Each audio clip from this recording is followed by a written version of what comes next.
There were two wolves in the forest, one black and one white. The two were brothers, and the whole forest was trembling with them.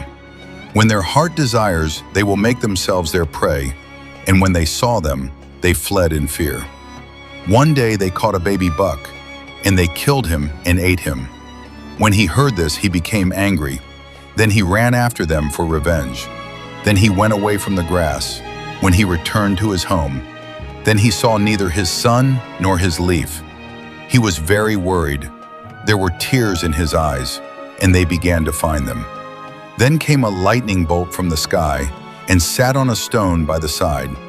He said, "Sister, are you looking for your husband and child?" He answered with anxiety, "Yes. Do you know where my son and my daughter are?" Then he said to the pig, "I have seen everything. Your child was killed by two wolves, and your husband is going to take revenge on them." Then he heard the earth beating. His heart beat loudly.